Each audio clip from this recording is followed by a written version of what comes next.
Dulu dipuja, kini ditinggalkan. Mungkin kata-kata ini bisa menggambarkan kota hantu di Namibia ini. Kota ini bernama Kolmanskop. Kolmanskop merupakan sebuah kota hantu di selatan Namibia yang dahulu dikenal sebagai tempat penambangan berlian di Afrika. Kota ini terletak beberapa kilometer dari pelabuhan Luderitz. Kota bekas penambangan berlian ini dulu menjadi tempat orang-orang yang ingin mencari kekayaan secara instan. Mulanya tidak ada yang mengetahui keberadaan berlian di kota ini.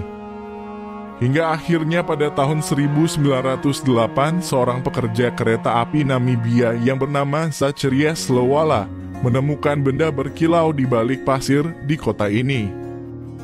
Penemuan berlian tersebut tersebar ke penjuru dunia hingga pada tahun 1912 kota ini pun dipenuhi dengan berbagai penambang yang ingin menggali berlian tersebut.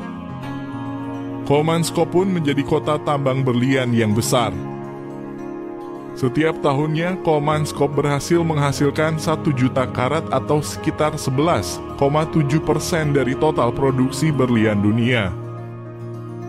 Para penambang Kolmanskop menjadi kaya dalam semalam hanya dengan mengambil berlian dari lantai gurun. Sebuah kota modern pun dibangun di sana. Dengan pendapatannya yang tinggi, kota gurun yang tadinya melarat berubah menjadi kawasan mewah. Rumah sakit, gedung pertemuan, sekolah, bioskop, kasino, dan pabrik es terdapat lengkap di kota ini. Kota yang dibangun dengan gaya Jerman ini pun menjadi kota pertama yang memiliki tram. Bahkan grup tur opera dari Eropa saja pernah datang ke Kolmanskop untuk menghibur penduduknya yang bergelimang harta. Meskipun kaya akan berlian, penduduk asli Kolmanskop yaitu Herero adalah orang-orang yang terjajah. Mereka kebanyakan dipekerjakan sebagai penambang dan diperlakukan semena-mena oleh para tengkulak berlian yang kebanyakan orang Jerman. Rumah-rumah mereka juga disita dan mereka dipaksa tinggal di barak atau kamp yang sempit. Setelah 4 tahun tertindas, orang Herero akhirnya memberontak terhadap penjajah Jerman. Namun, Jerman pun membalas pemberontakan yang akhirnya membunuh 60.000 orang suku Herero. Sayangnya, kota ini mulai ditinggalkan setelah Perang Dunia Pertama. Kejayaan dan kekayaan Kolmanskop pun jatuh. Harga berlian di pertambangan ini mengalami penurunan. Selain harga berliannya turun, tambang berlian di kota Kolmanskop juga perlahan-lahan semakin menipis. Akhirnya, penduduk kota ini banyak yang meninggalkan tempat tinggalnya dan memutuskan untuk pindah dari Kolmanskop.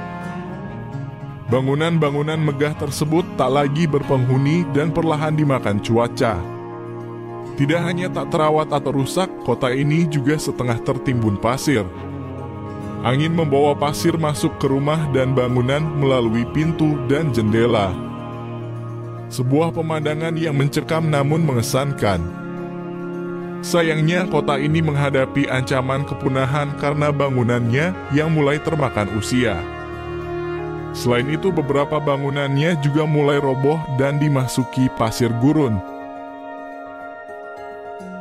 Kota Kolmanskop pun berubah. Kota yang dulunya gemerlap, kini sepi tak ubahnya bak kota hantu.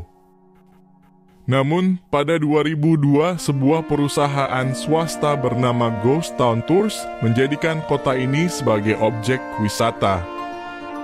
Perusahaan swasta ini mendapat kepercayaan untuk mengolah kota ini sebagai objek wisata. Kota ini pun setidaknya telah dikunjungi sekitar 35.000 wisatawan setiap tahunnya. Mereka datang untuk melihat keindahan kota hantu ini. Terdapat tur-tur berpemandu yang melayani wisatawan bagi wisatawan yang ingin mengunjungi Kolmanskop. Meski kemewahan Kolmanskop telah sirna, kedatangan wisatawan ke kota Kolmanskop membawa berkah bagi kota-kota di sekitarnya.